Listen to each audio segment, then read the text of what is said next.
Vas-y, bien drama, bien tragédie grecque, je te le jure, frère. Beaucoup de drama en ce moment. Il est 8h33 et vous êtes bien sur RMC et BFM TV. Bonjour Bruno Le Maire. Bonjour Bruno Valère. Merci d'être mon invité ce matin dans ce studio, de répondre à mes questions. Vous êtes le ministre de l'économie, des finances, de la souveraineté industrielle et numérique. Et au fond, on va parler de tout ça. Et on va commencer par parler des prix. On va parler de nos sous et des prix dans les rayons. La grande distribution on a plus de pouvoir d'achat, qui les mecs. prévoit encore un bond de l'inflation en mars. On parle même d'un mars rouge et des prix alimentaires qui seraient encore à la hausse. Est-ce aussi votre prévision? Mars, hein. Non, et je le dis avec beaucoup de force, arrêtons de jouer avec les peurs des Français. Je dois dire que ces discours sur Mars rouge, décembre noir, toutes les couleurs de l'arc-en-ciel vont y passer. Ça n'est pas la réalité.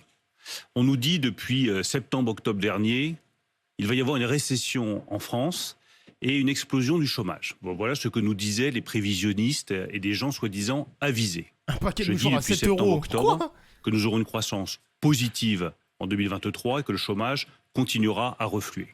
Les dernières indications montrent que nous aurons une croissance positive en 2023. Le chômage a jamais été aussi bas. Ça a été démontré quand même que sur Pôle emploi, on te radie. Quand on te radie, Pôle emploi compte sur la courbe du chômage, ça compte comme si c'était à la baisse. Vous avez radié les chômeurs, bande de bâtards, parce qu'ils étaient AFK, ils étaient plus là. Vous croyez qu'on est bête? Vous croyez qu'on est bête ou quoi? Va là-bas, hein. Salut N-Citizen. Et jamais le chômage n'a été aussi bas à tous, en France. Les gars. Oui, les prix ont augmenté, les prix de la grande consommation ont augmenté depuis novembre de l'ordre de 13%. Et nous allons rester à des niveaux de prix qui, je le sais, pour tous nos compatriotes, sont très élevés. Mais il n'y a aucune raison que ces prix s'enflamment à partir du mois de mars. Je dis bien, aucune raison. Il n'y a pas les négociations en ce moment qui se terminent le 28 février? Il y a des négociations, mais chacun doit faire des efforts. Je sais que les distributeurs font des efforts. Je souhaite qu'ils fassent des efforts supplémentaires pour protéger le pouvoir d'achat des Français, car j'ai toujours dit que nous pourrions vaincre l'inflation collectivement, si chacun s'y mettait, l'État, les entreprises, tout le monde. Je recevrai les distributeurs dans les tout prochains jours, tous les grands distributeurs, pour voir avec eux comment est-ce qu'ils peuvent faire encore davantage pour protéger le pouvoir d'achat de nos compatriotes. Mais je le redis, ne jouons pas avec les peurs des Français. Oui, la situation est difficile, mais les résultats de l'économie française sont solides, le chômage continue de baisser, et je maintiens que nous devrions sortir de l'inflation vers la mi-2023, vers la mi-2023. L'inflation devrait refluer dans notre pays. Voilà ce que je peux dire pour rassurer nos compatriotes. D'ici 4 à 5 mois, pour vous, on aura atteint un pic, ça ne montera plus. D'ici l'été prochain, je l'ai toujours indiqué, l'inflation devrait commencer à baisser dans notre pays. C'est lent. On en reparlera, les mecs. Tous les économistes, tous les médias, tous les journalistes, tous les distributeurs aussi disent que le mois de mars, ça va être compliqué. Monsieur Bruno Le Maire nous dit que ça va être... il y aura de l'inflation, mais pas trop. On va voir. Ma viande, déjà, je la paye bien cher. On va voir. C'est difficile aujourd'hui pour nos compatriotes. Attention, Bruno. Nous les protégeons. Mais je ne veux pas que certains jouent avec les peurs des Français en disant récession, chômage, vague de faillite. Ça ne correspond pas à la réalité. Et je pense qu'il est bon en politique de revenir à la réalité et de garder son sang-froid. Alors moi, j'aimerais bien quand même comprendre, Bruno Le Maire. Vous dites que ça n'est pas la réalité. Alors la réalité, c'est que les prix ont déjà beaucoup augmenté. Je redonne les derniers chiffres sur un an. Plus 60% pour des produits comme l'huile, plus 30% pour la viande, plus 20% pour le beurre et la crème fraîche, ou plus 15% sur les œufs qui augmentent particulièrement récemment. Mais là, c'est en partie et en grande partie dû à la question de la grippe aviaire. Mais Bruno Le Maire, quand vous dites qu'ils jouent avec les peurs, pourquoi ils font ça alors? J'aimerais bien comprendre. Vous leur poserez la question. Je leur poserai la question. Michel-Édouard Leclerc sera à votre mercredi, par exemple. Mais... Les distributeurs avec qui je vais dialoguer cette semaine, en présence d'Olivia Grégoire, qui est chargée des PME, trouvent des solutions. Mais qu'on trouve des solutions ensemble. Quelle solution, se mettre devant un micro et dire aux Français... Mais cette solution, c'est de baisser les prix, ma gueule. Bruno Le Maire parle de la catégorie A du chômage. Si tu travailles ne serait-ce qu'une heure dans le mois ou formation, t'es plus en catégorie A, des putains de menteurs. Et en plus de ça, il y a ça, je suis d'accord avec toi, mais il y a aussi la radiation. En vrai, depuis la réforme de Pôle emploi, il y a l'indemnisation du chômage qui a changé, il y a la comptabilisation des chômeurs qui a changé aussi, il y a plein de petites modifications qui va brouiller notre esprit en mode la courbe du chômage, elle a vraiment baissé? Non, c'est parce que vous avez radié les chômeurs qui ne sont plus actualisés chez Pôle emploi, etc., etc. Franchement, ils sont trop malins. L'État est malin, c'est le précarisé. Non, ils sont très malins, très malins. Ça va être terrible, ça va être épouvantable.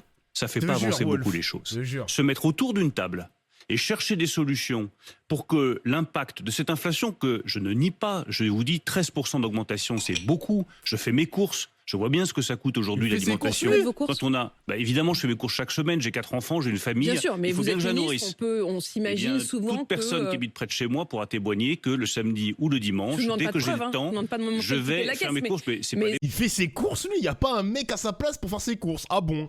C'est-à-dire qu'il fait ses courses avec des gardes du corps. Non, pas à nous, Bruno. Bruno, pas à nous. Preuve, j'aime bien faire les courses. Ça me permet de savoir exactement ce que ça coûte. Ça fait partie ça me aussi permet presque de votre boulot, en fait. Ça fait partie de mon boulot de voir que quand on a une famille de 4 enfants, ce qui est mon cas, les courses coûtent de plus en plus cher et que c'est un vrai problème. Mais une fois qu'on a dit ça, Paul de Malherbe, on n'a pas beaucoup avancé. Ce qui compte, c'est que nous nous mettions autour de la table avec tous les distributeurs, nous le ferons dans les prochains jours, que nous regardions lucidement la situation et que nous disions, mais vous êtes distributeur, vous faites déjà, je le sais, des efforts pour avoir des prix cassés sur un certain nombre de produits. Comment peut-on faire, tous ensemble, pour que l'impact de cette inflation actuelle soit la plus faible possible sur le panier de nos compatriotes? Donc voilà, vous allez Les gars, vous pensez, petit hors sujet, hein, vous pensez que Bruno Le Maire, il est présidentiable ou pas, les gars? Dans les 5 prochaines années, là. Genre, est-ce qu'on va le voir en 2027? Vous pensez qu'il est présidentiable ou pas, ce mec? Ministre de l'économie, il parle, t'as l'impression que tu bois ses paroles, il sait de quoi il parle, il connaît ses dossiers. Bruno Le Maire, j'ai l'impression qu'il a la cape du futur président de la République, hein. Édouard Philippe, oui, Le Maire, non. Ouais, mais Édouard Philippe, frère, ça fait longtemps qu'on l'a pas vu sur le devant de la scène, hein. Non? Il y a beaucoup de noms quand même, hein. Monsieur 20h07. Non, sérieusement. Il y a personne qui va... Il y a même une petite, infime partie de mon chat qui pense que Bruno Le Maire est présidentiable. Putain, c'est ouf quand même.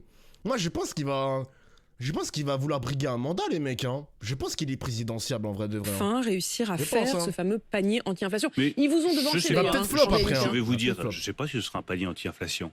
Ce sera ce que les distributeurs trouveront de plus utile et de plus efficace. Moi, je crois au travail collectif. Ils disent parfois d'ailleurs que le panier anti-inflation qui a été lancé par Bercy, c'est un peu une manière de récupérer le truc. Mais que eux, au fond, ils le font déjà. La seule chose qui compte pour moi, c'est le pouvoir d'achat de nos compatriotes. Je sais à quel point, pour des millions d'entre eux, à chaque fin de mois, c'est difficile. Et à quel point nos compatriotes se sentent coincés par l'augmentation de ces prix alimentaires. Donc la bonne solution, c'est se mettre autour d'une table, travailler sur des solutions opérationnelles et les présenter d'ici la mi-mars. Moi, j'ai fixé le 15 mars comme date limite pour trouver ensemble une solution opérationnelle sur cette augmentation des prix alimentaires et des prix de grande consommation de manière plus générale. Vous nous parlez de la grande distribution, eux, ils parlent surtout des industriels. Ils pensent à Nestlé, Danone, Lactalis. Certains envisagent même de boycotter leurs produits, de ne pas les distribuer parce que tout simplement, ils n'acceptent pas les hausses que ces industriels leur demandent. Intermarché dit, chez nous, vous trouverez plus de bouteilles d'Évian parce qu'en fait, on n'accepte pas les 22% de hausse qu'ils nous demandent. Nouveau tremblement de terre en Turquie il y a 1 heure. C'est un gros tremblement de terre ou c'est des secousses assez raisonnables, assez raisonnées? Jure, la Turquie, ils sont encore dans une sauce. Est-ce que vous comprenez ça? Est-ce que vous estimez aussi que les industriels ont une grande part de responsabilité? L'inflation, elle touche tout le monde. Elle touche les industriels, elle touche les distributeurs, elle touche évidemment les agriculteurs. Bruno Le Maire, vous aviez fait une étude pour dire, attention, s'il y a des gens qui profitent de l'inflation pour rajouter des marges pour eux, on va vérifier tout ça. Vous l'aviez vérifié avant l'été. Personne, d'après votre enquête, ni la grande distribution, ni les industriels ne s'étaient gavés sur le dos de l'inflation. Est-ce que vous pourriez refaire une enquête aujourd'hui pour vous assurer que ça n'a pas changé? Nous la referons. Je dis, je crois, à votre micro, que nous referions une enquête au printemps. Donc, comme je tiens toujours parole, nous referons une enquête au printemps pour nous assurer que personne ne s'en met plein les poches dans cette période qui est dure pour tous nos compatriotes. Mais je le redis, je ne vois qu'une seule solution, c'est celle que j'applique depuis près de 6 ans que je suis ministre de l'économie. Mettre tout le monde autour d'une table, voir quelle est la réalité de la situation, trouver une solution avec une seule boussole, les Français. C'est la seule boussole qui compte, c'est qu'au bout du compte, le consommateur français puisse avoir des prix qui soient les plus bas possibles. Et on a bien compris que ça passerait pas forcément par un panier anti-inflation, qu'il y aura d'autres formules, mais celle-là, vous avez l'air d'estimer qu'elle est déjà un peu dépassée. Et on est bien d'accord que vous avez dit qu'il n'y aurait pas de Mars rouge. Non, il n'y aura pas de Mars rouge. Il n'y a aucune raison qu'il y ait de Mars rouge. Et vraiment, que ce message soit bien entendu, quand la situation économique de notre pays commence... Se mettre autour de la table, blablabla. Franchement, les gars, vous écoutez les discours de Bruno Le Maire, que ce soit auprès des journalistes, dans les médias ou dans son ministère à Bercy, c'est tout le temps le motable. Tout le temps le à se motable. redresser, que les choses tiennent, que ça tient au travail des salariés, au travail de tous ceux qui vont à leur entreprise ou sur le lieu de travail le matin, aux chefs d'entreprise qui font un travail remarquable. Moi, je n'aime pas qu'on dise que tout va mal, qu'on va avoir un mars rouge et qu'on joue avec les peurs des Français. On peut pas non plus dire je que pense que c'est irresponsable. Non, mais je dis simplement, nous traversons une période difficile. Il faut la voir avec lucidité, comprendre que nous allons en sortir, que nous aurons, je le redis, une inflation qui va refluer à la mi de l'année, que nous devrions avoir à partir de 2024 une croissance encore plus positive et que nous continuons à viser le plein emploi en 2027. Voilà, il faut avoir des perspectives pour les Français. Qu'on est sorti de la crise, voire même qu'on n'y est jamais vraiment rentré. Mais on a eu la crise la plus grave que nous ayons connue depuis 1929, la crise du Covid. Ensuite, on a eu par-dessus ça la crise inflationniste la plus grave depuis le choc pétrolier de 1973, avec une flambée des prix du gaz et une flambée des prix de l'électricité. Oui, j'en parle au passé, parce que je considère que, sauf événement international majeur, lié notamment à la guerre en Ukraine, qui est suspendue comme une épée de Damoclès au-dessus de toutes nos têtes, sauf événement international majeur, nous devrions, à partir de 2024, retrouver un cycle de croissance puissant, notamment autour de la décarbonation de l'économie et de la transition climatique. Donc je veux fixer des perspectives. Ça fait peur ce qu'il dit quand même. Quand il dit sauf événement majeur, merci Lujo pour le sub. Quand il dit sauf événement majeur, il sous-entend qu'il y aura peut-être une guerre où la France sera engagée, entraînée. C'est bizarre quand même comme discours de dire sauf événement majeur. L'événement majeur de la guerre, elle est actuelle. Mais on dirait qu'il dit ça comme s'il y aura une escalade de la guerre qui va peut-être impliquer la France, d'autres pays, je sais pas, c'est bizarre quand même. Économique à nos compatriotes pour qu'ils se disent pas on est enfermé dans une situation qui est une situation difficile, on n'en sortira jamais. Si nous allons quand même, en sortir. On va en reparler aussi de la guerre en Ukraine, etc. C'est vrai que Bruno Le Maire, avec son discours de « on va mettre l'économie russe à genoux », c'était une dinguerie. Hein. Comment un ministre français peut dire des trucs comme ça? Réponse aussi, il y avait l'ancien président russe qui travaille toujours avec Poutine, Medvedev, avait fait un tweet en citant justement Bruno Le Maire, en disant que son discours est totalement irresponsable. Hein. Mettre à genoux le... Non, c'est une dinguerie l'économie russe. Hein. Non, c'est trop une folie quand même. Cette épée de Damoclès, comme vous dites, mais on en est où des ristournes totales? Vous n'aviez pas dit qu'il y aurait une ristourne supplémentaire? Vous n'aviez pas dit qu'il y avait des gros profits, parce qu'il y a quand même des profits conséquents. Je crois la parole du président de Total, Pouyanné, Patrick Pouyanné, si les tarifs dépassent 2 € au litre, eh bien il y aura une remise. 2 € au litre. Parce que les Français, si on leur dit maintenant qu'ils ont 10% à la pompe, honnêtement, ils sont déjà contents. Le président de Total, je n'ai aucun doute qu'il tiendra. Mais vous n'auriez pas voulu qu'ils mettent la barre un peu plus bas? Il a fixé la barre à 2 €. Je rappelle, vous parliez des surprofits que font un certain nombre d'entreprises. Je veux qu'il n'y ait aucun doute là-dessus. L'État récupère les surprofits et finance avec cela l'intégralité ou une grande partie du bouclier tarifaire sur l'électricité et sur le gaz. Nos compatriotes doivent bien comprendre qu'à partir du mois de janvier de cette année 2023, ils auraient dû avoir à payer 180 à 200 € par mois de plus par mois sur la facture de gaz et la facture d'électricité. S'il n'y avait pas eu ce bouclier tarifaire qui coûte 46 milliards d'euros. D'où est-ce que je trouve ces 46 milliards d'euros? Ça vous coûte 46 milliards d'euros et vous trouvez 46 milliards d'euros? Vous les avez trouvés chez les... Je trouve 46 milliards d'euros, une partie sur le budget et une autre grande partie sur la taxation des surprofits que font ces entreprises. Ça s'appelle le prélèvement sur la rente inframarginale, si on veut être tout à fait technique. Mais en réalité, si on veut être plus politique, c'est une taxe sur les surprofits qu'ont fait un certain nombre d'entreprises. Total, Elle existe du coup cette parce que là, je sais que LFI ils ont demandé ça, mais du coup la taxe sur les super profits, elle existe vraiment quoi. Elle existe vraiment. 2 balles le litre, c'est affligeant. J'ai payé mon essence 2 € le litre les gars, même pas un 2,10 €. Hein. C'est arrêtez des 2 €. Eh les gars, c'est pas 2 €, c'est 2,10 € mec, 2,10 €. Même les 10 centimes tu te les manges, ça fait mal, énergétique.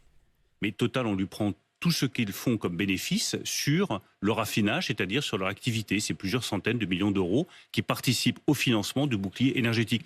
Que là aussi, tous ceux qui nous écoutent n'aient absolument aucun doute. 2,50 €. Lorsqu'une entreprise a une rente qui est liée à l'explosion des prix de l'électricité ou du gaz, nous récupérons cette rente et avec ça, nous finançons le bouclier énergétique. Mais vous allez quand même finir par augmenter les impôts? Certainement pas.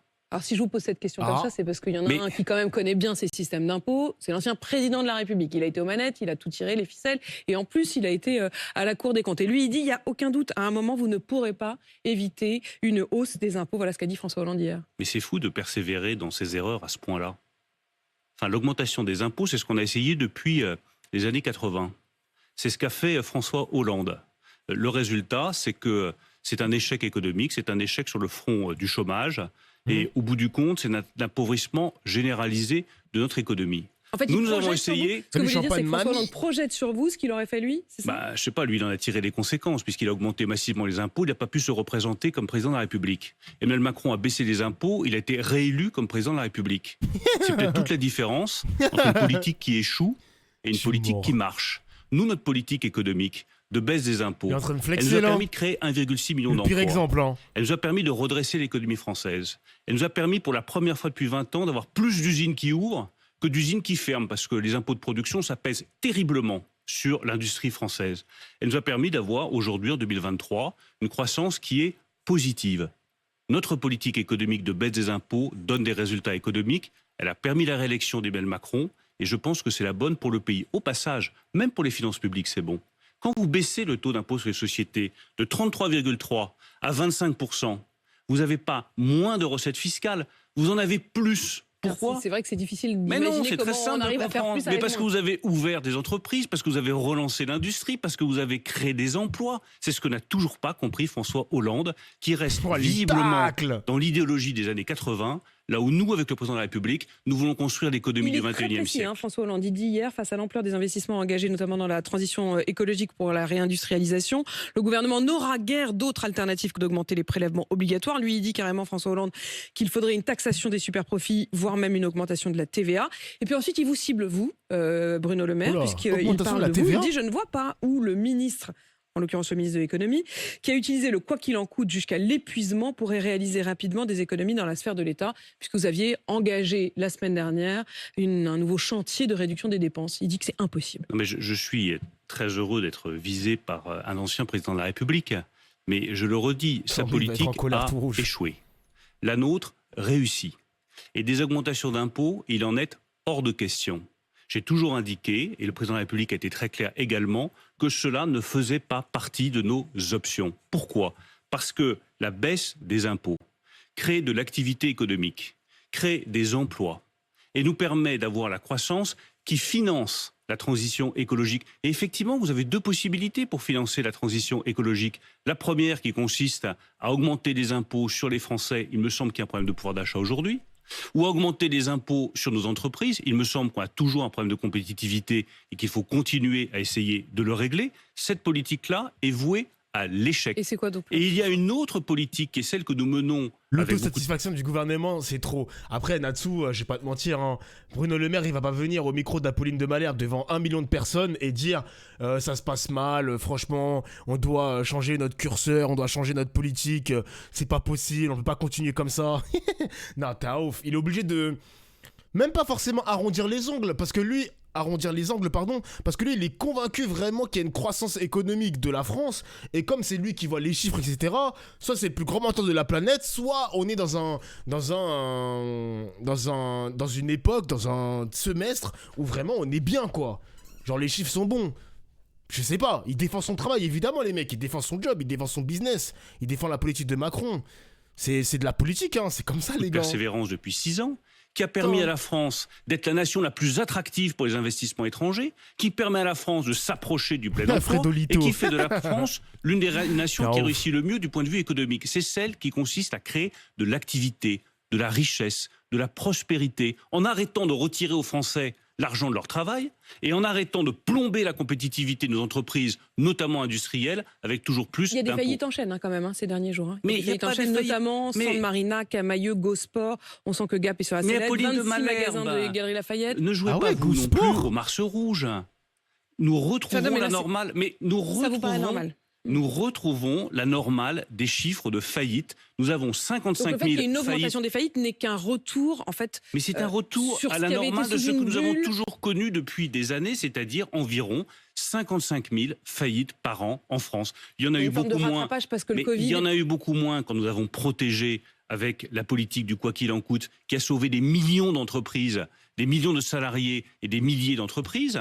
Mais maintenant, nous revenons à la normale. Nous avons effectivement un nombre de faillites qui est plus élevé. Nous faisons très attention à continuer à protéger les entreprises, mais nous revenons à la normale. Et je tiens à redire à quel point le cap que nous fixons, c'est bien celui d'avoir des impôts qui n'augmentent pas, de la richesse supplémentaire qui est créée et du plein emploi en 2027. J'ai encore des questions à vous poser, Bruno Le Maire, sur la question du partage de la valeur, sur la question des retraites et sur l'Ukraine.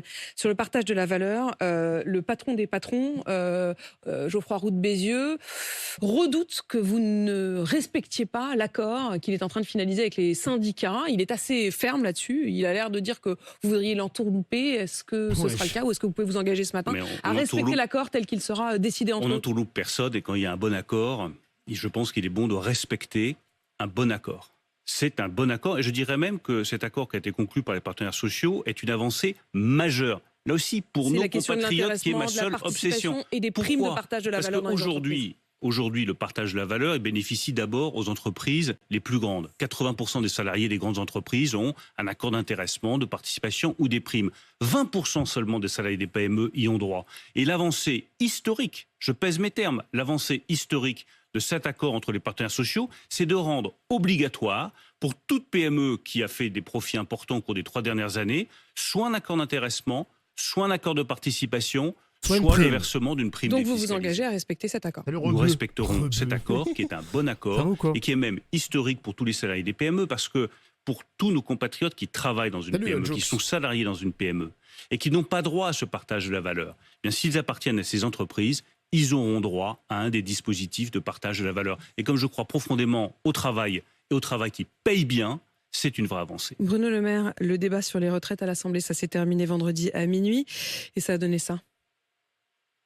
Ah ouais, du sop. Ils vont montrer du sop ou pas?